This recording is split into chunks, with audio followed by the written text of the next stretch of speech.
Hey guys, it's Sharon and I'm back to share another policing experience with you guys. If you're new to the channel, I worked for 20 years. I'm retired. I worked for 20 years for a southeastern city in the US, and I was also in the military.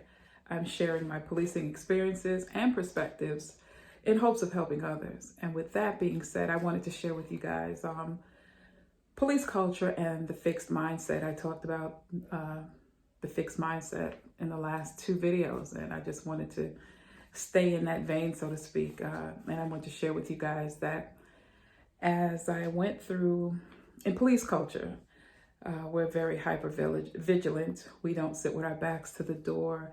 We bring all that stuff home in terms of keeping our families safe, or in the mindset of keeping our families safe. And I remember my daughter would always say, "Ma, you can relax, you're okay. There's nobody here that's going to do anything." And it was always me what ifing. And you need to check out the video on what I talked about and how I gave a different perspective on what ifing. But yeah, with what if, and what if this happened? What if somebody came through the door? And what if I was driving and this person did this? I was always what ifing and hyper vigilant. Didn't realize at the time that it was affecting my health, but I digress. Let me stay on point. Police culture, everybody's suspect. And since everybody is suspect, I have to be on 10 and, so to speak, ready to react as a police officer, or so I thought. And I didn't realize it was creating this us versus them, the bad guys versus the good guys. But I've addressed this also. Who is them? And I talked about how I became one of them when I was approached by two officers, or I approached two officers, and how they treated me. But again, it creates this us versus them. And a lot of officers, we come from them. We come from the community. So that's another point. But I remember getting into policing and going through the academy and things like that. And I had one belief. I talked about putting my hand up and swearing that I will do this job until death. I did the same thing in the military, raised my hand, took the oath. And my mindset was, I'm coming to help people.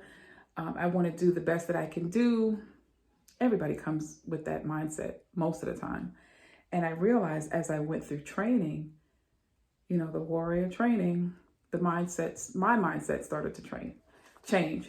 And what I started to realize was, I'm going to get mine. I'm going to go home at night. And the other part of it was, the higher-ups don't really care. So why should I break my neck or try to hurt myself? And they really don't care. They just care about the numbers, what you're bringing in. And that was a lot of officers, right? And so I started to notice that the warrior mindset, I was having like a fight within me. The warrior mindset, the fixed mindset, and then my own personal mindset. And I did admit I came into policing with a couple of bias, especially with white guys. I wasn't afraid of white men. I just thought they were very disrespectful and low-key racist. I admit it. And all the training did for policing was made me tamp it down on how I behaved. I didn't really, like I said, I wasn't afraid of them, so I just didn't express it.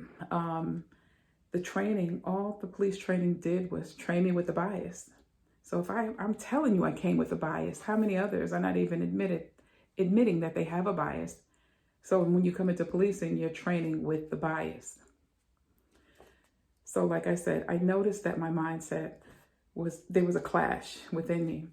And when I started to go through the ostracism and the retaliation, the first time I blew the whistle, I started to turn to my faith.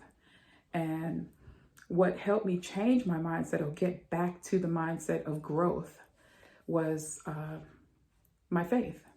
And I started to see people as individuals instead of groups, like all white men. I made the statement just now, all white men were disrespectful and low-key racist. No, there was a couple of them that I ran into, and that happened. And then there's a multitude of others where I didn't get that. But my faith helped me see that, and see individuals for individuals. And also, a lot of people are not their behavior in terms of identity. So again, my faith helped me see that. And as a police officer, I think about, it's almost like an indoctrination. You go through the training and now you're wearing blue, you're wearing a badge, you're wearing a gun, and you're there to help fight crime, all those good things. But there's a fixed mindset almost in policing that it's hard to crack. And then you fall into it or you conform to it because of pressure. Like I mentioned with Derek Chauvin, a lot of people wonder why the officers just stood around. There's a conformity, and you don't question the higher ranking officer because officers see what other officers can do to other officers, and they don't want that to happen to them.